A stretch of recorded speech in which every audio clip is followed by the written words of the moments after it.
तौहीन अदालत केस की बात करेंगे, जिसमें चेयरमैन तहरीक इंसाफ इमरान खान पर फर्द जुर्म आयद करने का फैसला। इस्लामाबाद हाई कोर्ट का इमरान खान का जवाब गैर तसल्ली बख्श करार। केस के दौरान गैर मशरूत मुआफ़ी मांगी जाए तो अदालत कबूल कर सकती है। चीफ जस्टिस अतर मिनुल्लाह के रिमार्क्स, फर्द जुर्म 22 सितंबर को आयद की जाएगी। तौहीन अदालत केस में अदालत आलिया का बड़ा इकदाम, इमरान खान पर फर्द जुर्म आयद करने का फैसला। फर्द जुर्म 22 सितंबर को आयद की जाएगी। इस्लामाबाद हाई कोर्ट ने अहम केस का फैसला सुना दिया। चीफ जस्टिस अतर मिनुल्लाह की सरबराही में तौहीन अदालत केस की समाअत हुई। हाई कोर्ट के 5 रुकनी बेंच ने समाअत की। इमरान खान बेंच के रूबरू पेश हुए। चीफ जस्टिस ने रिमार्क्स दिए। इमरान खान का जवाब तसल्ली बख्श नहीं। केस के दौरान गैर मशरूत मुआफ़ी मांगी जाए तो अदालत कबूल कर सकती है। इमरान खान पर 2 हफ्तों बाद फर्द जुर्म आयद की जाएगी। तौहीन अदालत केस की समाअत के दौरान अदालती मुआविनीन मुनीर मलिक और मखदूम अली खान ने कार्रवाई की मुखालिफत कर दी। दौरान समाअत मौक़िफ़ इख्तियार किया कि अदालत बड़ेपन का मुजाहरा करे, इमरान खान को माफ़ कर दे। चीफ जस्टिस अतर मिनुल्लाह ने रिमार्क्स दिए कि क्या आप यकीन करेंगे कि मातहत अदलिया के साथ आला अदलिया जैसा सलूक हो। आखिरी समाअत पर भी कहा था कि डिस्ट्रिक्ट जुडिशरी रेड लाइन है। तौहीन अदालत केस की समाअत, अदालती मुआविन ने कार्रवाई की मुखालफत कर दी। समाअत शुरू हुई तो अदालती मुआविन मुनीर मलिक ने कहा कि अदालत बड़ेपन का मुजाहरा करे, इमरान खान को माफ कर दे, जिस पर चीफ जस्टिस अतर मिनुल्लाह ने कहा कि क्या आप यकीन करेंगे कि मातहत अदलिया के साथ आला अदलिया जैसा सलूक होगा। आखिरी समाअत पर भी कहा था कि डिस्ट्रिक्ट जुडिशरी रेड लाइन है। खातून जज का नाम लिया गया, शेम किया गया। क्या आप चाहते हैं कि इसको साफ किया जाए? मुनीर मलिक ने कहा। अदालत का वक़ार इसके फैसलों से पहचाना जाता है। इस्लामाबाद हाई कोर्ट का जो मयार है कोई इस पे असरअंदाज नहीं हो सकता। अल्फाज अफसोसनाक मगर इंसाफ की फराहमी में रुकावट नहीं। तौहीन अदालत की कार्रवाई 2 चीजों पर खत्म हो सकती है, एक मुआफी पर या दूसरा कंटेक्ट पर। दूसरे अदालती मामून मखदूम अली खान भी रोस्टम पर आए। उन्होंने भी इमरान खान के खिलाफ तौहीन अदालत कार्रवाई की मुखालफत की। कहा अदालत बड़ेपन का मुजाहरा करके इमरान खान को माफ कर दे। इस्लामाबाद हाई कोर्ट में इमरान खान की पेशी के दौरान सिक्योरिटी के भरपूर इंतजाम किए गए थे। PTI कारकुनान और सहाफियों को अदालत में दाखिले से रोक दिया गया। इमरान खान अदालत पहुंचे तो सहाफियों ने घेर लिया। इमरान खान ने कहा जेल में जाकर ज्यादा खतरनाक हो जाऊंगा। सिक्योरिटी ऐसे लगी है जैसे कुलभूषण यादव आ रहा है, पता नहीं किस चीज का खौफ है। सिक्योरिटी कारोबार बंद, मुख्तलिफ इलाकों पर खारदार तारे। इमरान खान की पेशी से कबल सिक्योरिटी के गैर मामूली इंतजाम। एतराब की दुकानें भी बंद करवा दी गयी। जैवर्स के बायस मोबाइल सिग्नल्स और इंटरनेट बंद हो गया। PTI कारकुनाओं और सहाफियों को दाखिले से रोक दिया गया। चेयरमैन PTI अदालत पेश हुए तो पेशी से कबल सहाफियों से गैर रस्मी गुफ्तगू। कहा जेल जाकर ज्यादा खतरनाक हो जाऊंगा। वो जेल में जाके और खतरनाक हो जाऊंगा। चीफ जस्टिस ने इस मामले पर फौरी हिदायत की, अवाम के लिए मुश्किलात पैदा न की जाएं। अदालत के एतराब कारोबारी मराकज़ खोलने का हुक्म दिया। PTI रहनुमा और माहिर कानून बाबर रवान कहते हैं कि केस में तमाम कानूनी ऑप्शंस इस्तेमाल हो चुके हैं। देखना ये कि जो तकरीर हुई उससे मकामी अदालत के काम में क्या मुदाखलत हुई।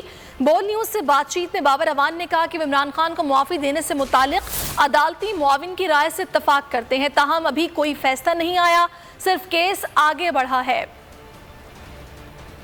देखिए, पहली बात तो ये है कि जो फैसला नहीं आया ये एक स्टेज है जिससे अगली स्टेज में केस पे आए, और ये है कि चार्ज फ्रेम करना है 22 तारीख के लिए। जब इमरान खान साहब को नोटिस जारी हुआ उससे पहले वो मुकदमा उस जज साहिबा की कोर्ट से उठ चुका था, उनके मेज पे कुछ पेंडिंग नहीं था। वो अदालत आलिया में यानी इस्लामाबाद हाई कोर्ट में जा चुका था। जो दोनों अदालती मुआविनीन ने कहा, उन्होंने कहा कि जो जवाब दिया गया है इसको कहते हैं conduct of the accused after the occurrence.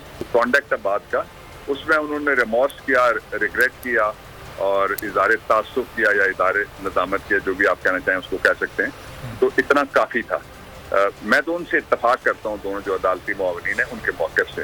लफ्ज़ ये मुआविनीन ने भी कहा जो इस्तेमाल हुए हैं वो काफ़ी हैं इस बात के इजहार के लिए कि जो हुआ था वो नामुनासिब था और उसको रिग्रेट करके फिर ये लफ्ज़ जो है वो इस्तेमाल किए। इमरान खान के खिलाफ इस्लामाबाद हाई कोर्ट के फैसले पर बोल न्यूज़ से मुख्तलिफ शख्सियात का इजहार ख्याल। माहिर कानून शाखावर का कहना था कि फैसले को सुप्रीम कोर्ट में चैलेंज किया जा सकता है क्योंकि हाई कोर्ट के जजेस की मतलूबा तादाद पूरी नहीं थी। कानूनी माहिर अजहर सिद्दीकी ने कहा कि एक कैसी सूरत हाल है कि जिसमें दहशत गर्दी भी चल रही है और तौहीन अदालत भी। तौहीन अदालत के शिक 4 में साफ लिखा है कि जब तौहीन अदालत में क्रिमिनल प्रोसीडिंग्स और तौहीन अदालत समातें एक साथ नहीं चल सकती। फैसल चौधरी ने कहा कि इन लोगों को तारीख कभी मुआफ नहीं करेगी जो लोग इमरान खान को इन हथकंडों से मंजर से हटाना चाह रहे हैं। खालिद रांझा ने कहा कि क्या अदालत को इमरान खान पर कोई गुस्सा है? जो मुनसिफ है वही इल्जाम लगा रहा है और वही फैसला सुना रहा है। तो इमरान खान साहब या उनके वकला ये समझते हैं कि ये फर्द जुर्म आयद होने का, या जब फर्द जुर्म आयद हो जाएगी तो वो उसको नहीं होना चाहिए था, तो उसको वो फिर इंट्रा कोर्ट अपील में चैलेंज कर सकते हैं, वो फिर सुप्रीम कोर्ट में ही चैलेंज करेंगे। वैसे तो अगर वो हाई कोर्ट में अगर ये तादाद जो है वो 9 जजेस से ज्यादा होती तो फिर तो एक इंट्रा कोर्ट अपील वहां पे भी हो सकती इन जजेस को हटा के, लेकिन क्योंकि वो तादाद इतनी नहीं है तो इसमें जो अपील कोर्ट बनती है वो फिर सुप्रीम कोर्ट ऑफ पाकिस्तान बनती है। मैं तो हैरान इस बात पे हो रहा हूँ कि डेफेमेशन भी चल रही है, यानी दहशत गर्दी भी चल रही है और तौहीन अदालत भी। जबकि आप अगर पढ़ लें सेक्शन 4 पढ़ लें तौहीन अदालत ऑर्डिनेंस का, उसमें कहा गया है, बड़ी वजाहत के साथ कहा गया है कि जहाँ क्रिमिनल प्रोसीडिंग होगी कंटेम्प्ट से रिलेटेड, वहाँ कंटेम्प्ट प्रोसीडिंग नहीं चलेंगी। कोई भी पाकिस्तानी वो आइन और कानून से या रियासत से बाला तर हो सकता है या नहीं। सवाल ये जिस बामकसद तरीके से, जिस तकनीकी तरीके से और जिस डिजाइन तरीके से इमरान खान को एलिमिनेट करने की कोशिश की जा रही है, ये कभी भी तारीख माफ नहीं करने जा रही। क्या अदालत कोई गुस्सा निकाल रहा है मुलजिम के ऊपर? वो नहीं हो सकता। अदालत और कंटेम्प्ट के दरमियान है ना, वो आदमी जो मुनसिफ है वही चार्जशीट फ्रेम कर रहा है, वही मुनसिफ है, वही इल्जाम लगा रहा है, वही इंसाफ कर रहा है, इसलिए ये लॉ मुख्तलिफ है। अटॉर्नी जनरल अशतर औसाफ ने कहा है कि इमरान खान के जवाब में कहीं भी अफसोस का इजहार नहीं किया गया। मैंने अदालत से कहा कि जब अवामी रहनुमा जलसे में मातहत अदलिया के बारे में ऐसी बात करता है तो फिर फराहमी इंसाफ मुतासिर होती है, अवाम का निज़ाम से एतमाद उठ जाता है। जवाब उसमें दिया उन्होंने, उस जवाब में कहीं पे भी ये नहीं कहा कि उनको अफसोस है कि ये तासुर लिया जा रहा है। मैंने ये कोर्ट से कहा कि ये जजेस की विंडिकेशन नहीं है, ये जजेस की इज़्ज़त या इसका सवाल नहीं है। सवाल ये है कि क्या एक आम आदमी जब एक पॉलिटिकल लीडर बात करता है एक अदालत के बारे में, अदालत के मुअज़्ज़ज़ जजेस के बारे में, ख़ास तौर पे जब वो एक सबऑर्डिनेट जुडिशरी में हो, तो फिर वो एडमिनिस्ट्रेशन ऑफ जस्टिस का मजाक उड़ा रहा है। बात है confidence of the public in दी।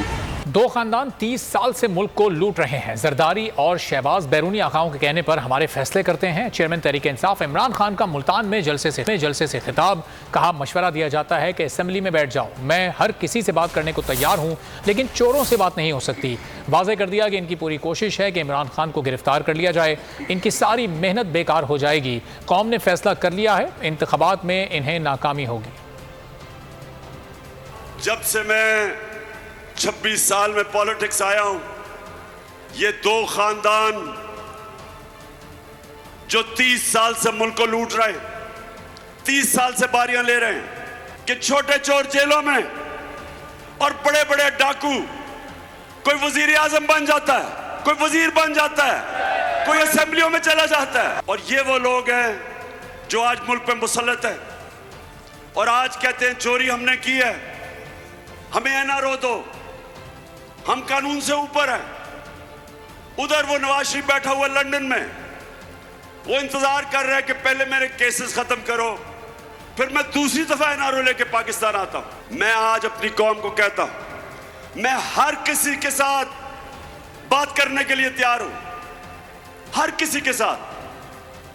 किसी का नजरिया फर्क है, कोई मेरे खिलाफ नजरियाती तौर पे, हर किसी से मैं बात करने के लिए तैयार हूं, लेकिन चोरों से कभी बात करने के लिए नहीं तैयार। आप सबने मेरे से वादा करना है कि इन इलेक्शनों के अंदर आपने सबने इसको अपना इलेक्शन समझना है, अपने बच्चों के, अपने आने वाली नस्लों के लिए आपने इन सबको शिकस्त देनी है कि ये जो मेहरबानों का मुखालिफ है वो भी पैसे के पुत की पूजा करता है, वो भी पैसे को बड़ा समझता है जिस तरह उसका लीडर आसिफ जरदारी समझता है। जब आप किसी के चीज के सामने झुकते हैं वो शिर्क है, चाहे वो पैसे का पुत है, चाहे वो खौफ का पुत है। मेरी टीम के लोगों को, मेरे एमपीज को टेलीफोन आते हैं धमकियों के कि ये पार्टी छोड़ो, हमें हकीकी आजादी की जद्दोजहद करनी है, हमने अपने मुल्क को आजाद करना है। जिस तरह के पाकिस्तान को इन्होंने 2 महीने में जो कर्जे लिए हैं, जिस तरह कर्जों की दलदल में भी गिर रहे हैं, हमारी माइशत भी नीचे जा रही है, हमारी इंडस्ट्री भी नीचे जा रही है।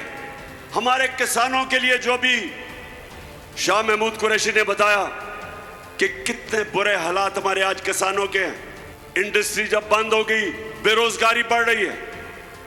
जो हमने दुनिया को एक्सपोर्ट्स करके अपनी दौलत में इजाफा कर रहे थे, याद रखें हमारे 3.5 साल में पाकिस्तान की सबसे ज्यादा रिकॉर्ड एक्सपोर्ट्स हमारे जमाने में थी। सबसे ज्यादा बैरून मुल्क ने पैसा पाकिस्तान में हमारे जमाने में भेजा, सबसे ज्यादा टैक्स इकट्ठा किया हमने किया। और जब से ये हुकूमत आई है, कीमतें आसमानों पे, माइशत जमीन पे। जलसे से खिताब के दौरान पीटीआई रहनुमा शाह महमूद कुरैशी की साहबजादी मेहरबानो कुरैशी बोली कि अवाम ने फैसला कर लिया है, ये नया पाकिस्तान बनाना चाहते हैं, इमरान खान ही पाकिस्तान बचाएंगे। उस आदमी के साथ खड़े हैं जिसने हुकूमत कुर्बान कर दी मगर आपका सौदा नहीं होने दिया, या आप जमातों के साथ खड़े हैं जो वादे करते आए थे महंगाई मुकाने के, मगर आज जब आप दुहाई देते हैं तो कहते हैं एक रोटी के 4 टुकड़े कर लो। इन्हें बिलावल भुट्टो साहब का वो डूबता, बिलखता, सिसकता पुराना पाकिस्तान नहीं चाहिए जिसकी दुहाई सुनने वाला कोई नहीं। तो बता दो इन्हें कि हम यहीं खड़े हैं, जब भी इंतखाब कराना है करा ले, ठप्पा लगेगा तो सिर्फ बल्ले पे लगेगा। News headquarter. अगर आपको ये वीडियो पसंद आई तो लाइक पर क्लिक करें। सबसे ज्यादा व्यूज, सबसे ज्यादा रील्स और सबसे ज्यादा रेटिंग के साथ बोल अब भी नंबर 1 पोजीशन पर बरकरार। सब्सक्राइब करें और बेल दबाएं ताकि कोई खबर रह न जाए।